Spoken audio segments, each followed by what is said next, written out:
벨기에 브뤼셀에 있는 한인교회에 있을 때의 일입니다. 한 번은 교회에 있는 화장실에 들어갔는데 대변기 쪽에서 이런 소리가 들려오는 겁니다. 까까 까까. 한국 나이로 5살에서 7살 정도 되는 아이가 대변기에 앉아서 까까를 달라고 하고 있었습니다. 저는 굉장히 당황했습니다. 이상하기도 했고, 화장실에 앉아서 까까를 찾는 아이라니 이상하잖아요. 저는 의아한 마음을 가지고 아이의 부모를 찾았습니다. 근데 나중에 알고 보니 까까는 네덜란드어로 똥이라는 뜻이었습니다. 그러니까 이 아이는 과자를 찾는 게 아니라 지금 대변을 쌌다고 말하고 있었던 거예요. 소변인 줄 알고 이 아이가, 소변이면 혼자 볼 수 있다고 하더라고요. 소변인 줄 알고 혼자서 화장실에 갔는데 대변기에 앉아보니 똥이 나온 거예요. 그런데 너무 어린 아이라서 혼자서는 밑을 닦을 수 없어서 밑을 닦아달라고 부모를 찾는 거였어요. 그런데 네덜란드와 벨기에의 한인교회에서는 이런 해프닝이 종종 들려옵니다. 아이가 엄마랑 같이 있으면서 깎아달라고 이야기를 하면 그 옆에 있었던 일부 한인들은 과자 찾는 줄 알고 가방에 과자 없나 찾기 시작하는 거예요. 그런데 이 아이는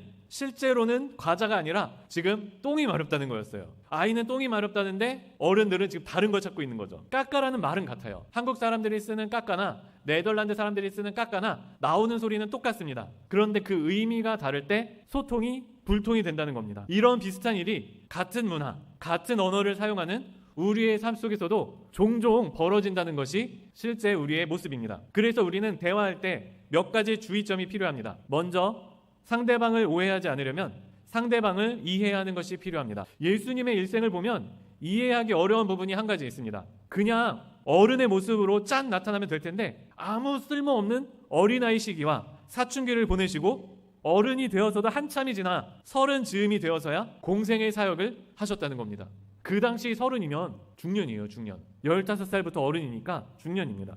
3년 공생애를 위해서 30년을 낭비하신 거예요. 그런데 여기에는 이유가 있습니다. 바울은 이렇게 말합니다. 예수님은 이 세상에서 우리와 똑같이 사람으로 사셨기 때문에 우리의 연약함을 동정하지 못하실 분이 아니라는 거예요. 그러니 용기를 내어 기도하라는 것입니다. 이 말씀이 얼마나 위로가 되는지 모릅니다. 옛날에 목사님들은 구름 위를 논이는 분들이라고 우리가 종종 이야기를 했습니다. 사람들의 삶을 이해하지 못하고 사람들의 생각을 이해하지 못하고 바른 모습만 이야기를 하는데 그 목사님이 이것을 지키지 못하는 나를 이해하실까? 이런 생각을 많이들 했다는 거예요. 그런데 예수님의 성육신은 그게 아니라는 거예요. 나도 너희와 똑같은 어린 시절을 겪었고 나도 너희와 똑같은 사춘기를 겪었고 나도 너희와 똑같이 생계를 유지하기 위하여 열심히 일하고 살아야 했다. 그러니 걱정하지 말고 용기 내어 기도해라. 내가 다 이해할 수 있다.